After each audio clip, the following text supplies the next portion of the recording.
Divorce paper হাতে নিয়ে অনন্যার কাছে ডিভোর্স চাইলো অনিকেত। এদিকে অবাক হয়ে যায় অনন্যা, আর ওইদিকে শ্যামলীকে মেরে ভিটে বাড়ি নিজের নামে দখলে নেওয়ার ষড়যন্ত্র করছে গ্রামের মোড়ল।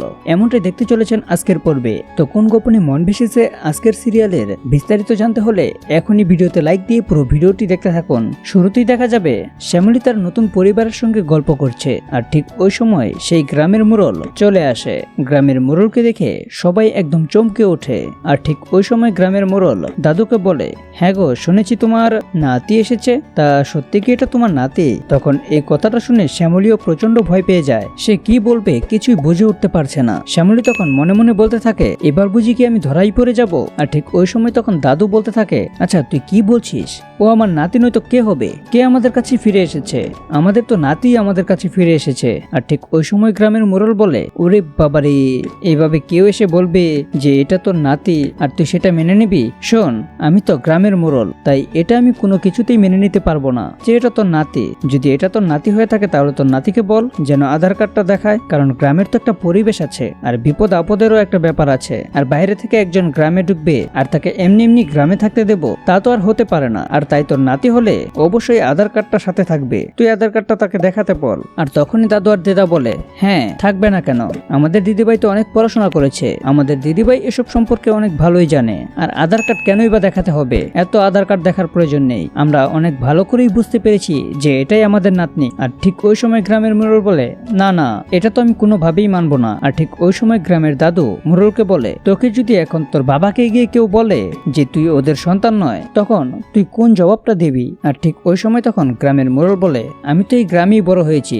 তোমাদের সামনেই কিন্তু বড় হয়েছি, আমাকে আবার কে কি বলবে কেউ তো সন্দেহ করার নেই, আমাকে তো সন্দেহ করার কোনো লোকই নেই, তোমাদের সবার সামনেই তো বড় হয়েছি। আর তখনই দাদু বলে, শুধু সামনেই বড় হলে কেউ বলে না যে এটাই আসল মানুষ। শোন, আমাদের দিদিভাইকে আমরা মনে প্রাণে বিশ্বাস করি যে এটাই আমাদের দিদিভাই, কারণ সবকিছুই আমাদের মেয়ের সঙ্গে মিলে গেছে। এদিকে তখন দাদুর এসব কথা শুনে শ্যামলী মনে মনে বলতে থাকে, যে মানুষগুলো আমাকে চেনে না জানেই না, সেই মানুষগুলোই আমার উপর এত ভরসা করছে, এত আস্থা রাখতেছে, এতটাই ভালোবাসে আমাকে, আমি কি আদৌ তাদের ভালোবাসার মর্যাদা দিতে পারবো? আর গ্রামের মোড়লও তো ভুল কিছু বলেনি, ঠিকই তো বলেছে।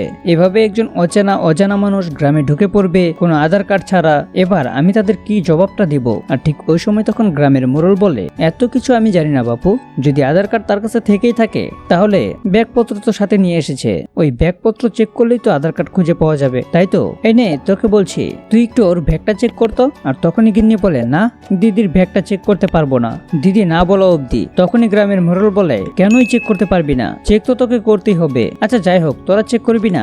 না কর, আমি চেক করে দিচ্ছি। আর তখনই দাদু আর দিদা বলে, চেক তোকে করাচ্ছি, তুই কি এখান থেকে যাবি নাকি তোকে এখান থেকে মারধর করে বের করতে হবে? আর তখনই গ্রামের মোড়ল বলে, শোনো, তোমরা কিন্তু কাজটা ঠিক করলে না। এটা বলেই তখন গ্রামের মোড়ল সেখান থেকে রাগে মেগে চলে যায়। আর শ্যামলী তখন ভয় পেতে থাকে। তখন দাদু আর দিদা বলে, তোর চোখে জল কেন? তুই এত কেন ভয় পাচ্ছিস? তুই কোনো ভয় পাবি না, আমরা তো তোর সাথেই আছি। ওদিকে তো দেখা যাবে অনিকেত শ্যামলীর কথা বলতে বলতে অস্থির হতে থাকে আর রাস্তা দিয়ে হাঁটতে থাকে। আর সেই সময় একটা মেয়েকে দেখতে পায় শ্যামলীর মতো, ওই তো শ্যামলী, এখানেই আছে মনে হয়। আর তখনই তো মেয়েটা অন্যদিকে চলে যায়। আর তখনই অনিকেত বলে, কোথায় গেল? এখানেই তো ছিল, আমি কি ভুল ভাবছি? তাহলে হয়তোবা আমি তাহলে ভুলই ভাবছি। আচ্ছা আমি তাহলে একটু ফোন করে দেখি, ও তো ওর বাড়িতে অবশ্যই যাবে।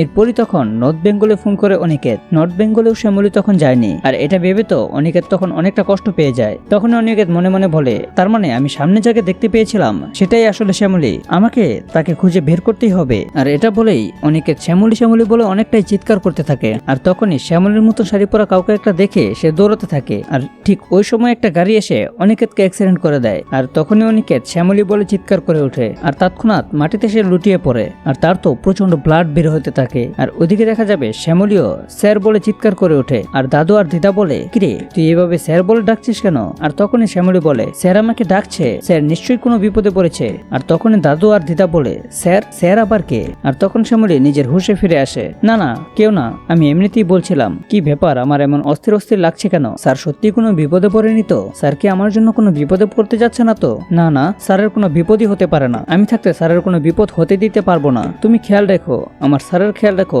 আমি তো এখন নেই, স্যারের দেখভালের দায়িত্ব আমি তোমার হাতে তুলে দিলাম। এটা বলে অনিকেতের জন্য প্রার্থনা করতে থাকে শ্যামলী। আর এদিকে দাদু আর দিদা সান্ত্বনা দিতে থাকে শ্যামলীকে। আর ওইদিকে দেখা যায় অনিকেত রাস্তায় লুটিয়ে পড়ে আছে আর চতুর্দিকে রাস্তার লোকজন ভিড় করে থাকে। আর সেই সময় তখন রোহিণী আর মন্দার সেই রাস্তা দিয়ে যাচ্ছিল।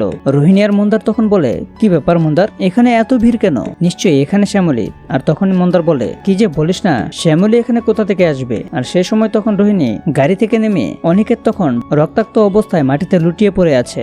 আর ঠিক ওই সময় রোহিণী দাদাভাই বলে চিৎকার করে ওঠে। এদিকে মন্দার তখন এসে বলে, আরে অনিকেত দা যে এখানে, কি হবে এবার? অনিকেত দা এখানে কি করে এলো? আমরা তো ভেবেছিলাম শ্যামলী হবে। এরপর অনিকেত অনিকেত বলে চিৎকার করতে থাকে মন্দার। আর চোখে মুখে তো অনেকটাই জল গড়াতে থাকে। আর ঠিক ওই সময় অনিকেতের জ্ঞান ফিরে যায়। আর তখনই রোহিণী বলে, দাদাভাই তুই এটা কি করছিস বলতো? আর তখন অনিকেত বলে, তোরা নিশ্চয়ই শ্যামলীকে খুঁজে পেয়েছিস তাই না? আর রোহিণী বলে, শোন, শ্যামলীকে খুঁজে পাওয়া যাবে। শ্যামলীর তো আমরা ছাড়া কেউ নেই, তাই শ্যামলী কোথাও যেতে পারবে না। আমরা শ্যামলীকে ঠিক খুঁজে বের করেই নিব। তুই যদি এত অস্থির হোস তাহলে আমরা শ্যামলীকে কি করে খুঁজে বের করব? তুই এত অস্থির হোস না, আমরা তো আছি। আর এদিকে দেখা যাবে শ্যামলীকে বিন্দির একটা রুমের মধ্যে নিয়ে আসে। আর তখন শ্যামলীর রুমটাকে দেখে বলতে থাকে, সত্যি কার এই ঘরে থাকার কথা ছিল আর কে এখন দাঁড়িয়ে আছে? এই সবটাকে আমি আমার নিজের মতো করে সাজিয়ে নেব। এটা আমার ভালোবাসার ঘর, সব জায়গায় ভালোবাসা দিয়ে আমার জায়গা করে নেব। এদিকে বিন্তিরা শ্যামলীর সঙ্গে অনেক গল্প করতে থাকে। শ্যামলী তখন বলে, সত্যি আমি বুঝতে পারছি মানুষগুলো কত ভালো, আমাকে এক দেখাতেই তাদের নিজের করে আপন করে নিয়েছে। এরা যদি কখনো জানতে পারে আমার আসল পরিচয়টা, এরা কি তখন আমাকে ভালোবাসবে? এরা কি তখন আমাকে নিজের কাছে টেনে নিবে? আমাকে দূর দূর করে তাড়িয়ে দিবে না তো? আমি যে কি করব আমি কিছুই বুঝে উঠতে পারছি না। আমি কি সত্যিটা বলে দিব?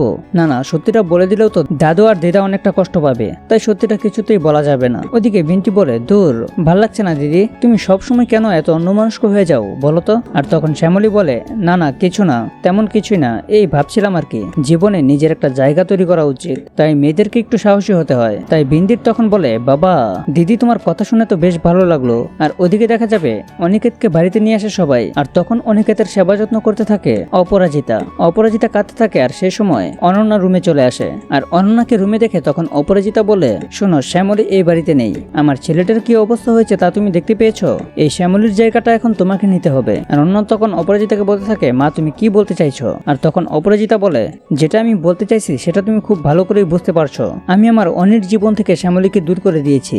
এবার অনির জীবন থেকে পুরোপুরিভাবে শ্যামলীর জায়গাটা দূর করে দিতে হবে তোমাকে। আর তোমাকে নিজের জায়গা করে নিতে হবে। আর সেটা তুমি যত দ্রুত করবে ততই তোমার জন্য ভালো হবে। এটা বলেই তো অপরাজিতা রুম থেকে চলে যায়। অনন্যা তখন অনিকেতের পাশে শুয়ে অনিকেতের গায়ে হাত দিয়ে বলতে থাকে, এখন থেকে তোমার উপর কোনো বিপদ আসতে আমি দেব না, তুমি একা নও, আমি তোমার সাথে আছি। এই বলে অনিকেতকে ধরে ঘুমিয়ে পড়ে। এদিকে অনিকেত কল্পনার ভিতর শ্যামলীকে দেখে উঠে পড়ে। আর সবকিছু ঠিক করে দিবে বলে কেন চলে গিয়েছেন শ্যামলী, কেনই বা চলে গিয়েছেন? এরপর দেখা যাবে অনিকেতকে উঠতে দেখেই অনন্যা বলতে থাকে, কি ব্যাপার অনিকেত, তুমি উঠে পড়েছো, কি হয়েছে? আর তখনই অনিকেত বলে, অনন্যা তোমার সাথে আমার কিছু কথা আছে। অনন্যা তখন বলে, কি হয়েছে? আর তখন অনিকেত বলে, আমাকে ডিভোর্স দিবে, আমি তোমার থেকে ডিভোর্স চাই অনন্যা। আর যেটা শুনে চমকে ওঠে অনন্যা, কি বলছো কি অনিকেত? অনিকেত বলে, হ্যাঁ আমি ডিভোর্স চাই, আমাকে ডিভোর্স দাও। ওদিকে দেখা যাবে রাত হতেই শ্যামলী যখন নিজের ঘরে ঘুমোচ্ছে তখনই একটা আওয়াজ পেয়ে বাইরে বেরিয়ে আসে। আর তখনই গ্রামের মোড়ল শ্যামলীর গলা চেপে ধরে বলতে থাকে, তুই থাকলে আমি এই বাড়িটা দখল করতে পারবো না, তাই তোকে শেষ করে এই বাড়িটা আমি দখলে নেব। আর তখনই শ্যামলী তখন গ্রামের মোড়লের মাথায় কিছু একটা দিয়ে বাড়ি মারে। তো বন্ধুরা, এটা ছিল কোন গোপনে মন বেসেছে সিরিয়ালের আজকের পর্ব।